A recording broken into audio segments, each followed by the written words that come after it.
Darren Aronofsky's filmography includes endings that require multiple interpretations, and the Black Swan ending is no exception. With Oscar winner Natalie Portman playing a ballerina who strives for perfection to extreme lengths, Black Swan has been regarded as an important character study and exploration of the tortured artist trope. The psychological thriller delves into toxic notions of artistic brilliance and the price people pay to achieve it through Portman's protagonist, Nina Sayers. In a rendition of Tchaikovsky's Swan Lake, Nina takes the double role of the White, Odette, and Black Swans, Odile, with Mila Kunis Lily serving as an alternate dancer. With fears of being replaced by Lily, Nina descends into madness, which is perfectly exemplified by the open-ended finale. While Black Swan ends with Nina smiling at the camera, viewers have several theories. The ending of Natalie Portman's May December brings to mind Black Swan's dark conclusion that is still discussed and debated with much curiosity even more than a decade since it was released. Given that Aronofsky usually relies on allegories and surrealist sequences, even the reality of the ending is questioned as to whether the final scene actually happened or was just a delusion by the troubled protagonist. Nina hallucinated killing Lily. The movie plays on the duality of the Swan Lake role. Nina kills Lily in Black Swan. Duality plays into Black Swan's horror movie vibe, with Nina taking on the innocent Odette and the evil Odile. Towards the ballet's second act, Nina seems to be faltering as Odette, but with no time to waste, she rushes to the dressing room to change, where she confronts her competitor Lily, stabs her to death, and continues her performance as Odile. The final twist reveals that Nina had hallucinated Lily's death and instead stabbed herself in the abdomen. However, given the artist she is, she continues performing the ballet's final act as a dying Odette, landing on a mattress with thunderous applause. Like other endings of Aronofsky movies, this incorporates surrealist elements, as Lily's death was a hallucination. This wouldn't come as a surprise to viewers, as the story had already dabbled in the protagonist showing similar behavior in the past. The scenes that find Nina making love with Lily and literally transforming into the play's Black Swan bear testimony to this.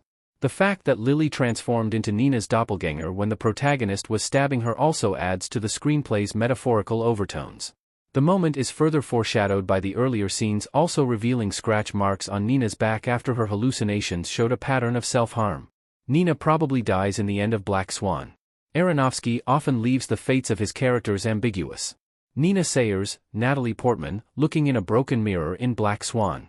In the final ballet performance in Black Swan's ending, Nina is flawless and seems to have achieved the perfection that she has been striving for so long.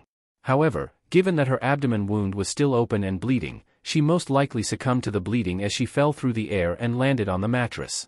Even though her director Thomas and other crew members start panicking and calling an ambulance, Nina can be seen at peace as she utters, "Perfect. I was perfect." It's highly possible that the medical authorities arrived in time and saved her, but the final fade to white might hint at her death. As a bleeding Nina looks up to the stage lights, Aronofsky establishes an uncertain fate for his protagonist. Be it in The Fountain or Mother, Darren Aronofsky's movies have never shied away from dabbling in religious imagery and themes. The lights falling on her, and her gazing upwards, might even incorporate a descent toward heaven. Her final line and the look of satisfaction on her face possibly imply that Nina is finally content with her artistic capabilities, and it no longer matters to her whether she survives or not. The purpose of her life has now been attained in her mind. Black Swan is a subversion of Tchaikovsky's Swan Lake. The source material hints at Nina's fate. Nina Sayers, Natalie Portman, working out in Black Swan. Natalie Portman's committed performance conveys Nina's artistic journey, but it is also effective as a subversion of the very play that she's performing in. A ballet theater classic, Swan Lake was written by Russian composer Pyotr Tchaikovsky and plays out as a tragic fairy tale as Prince Siegfried falls in love with Odette. However, trouble arises when an evil sorcerer transforms her into a white swan. The prince eventually falls for the sorcerer's daughter, Odile, who he transforms into an identical twin to Odette. With the prince mistakenly falling for the Black Swan, the White Swan takes her own life in grief. Many of Tchaikovsky's story elements are referenced in the Best Picture nominee, such as Nina's own doppelganger doubling as the evil twin. If Aronofsky's film truly mirrors the events of Swan Lake, then Nina actually dies in the end. Both the play and the film focus on metamorphosis as a key theme. While Odette transforms into a swan, Nina changes into the very character she was playing on stage, ironically dying in the guise of the White Swan. Odette's sadness at being replaced by Odile is also reminiscent of Nina's fears of Lily taking her role, with her fears being manifested in her terrifying hallucinations. Natalie Portman was as perfect as Nina in Black Swan.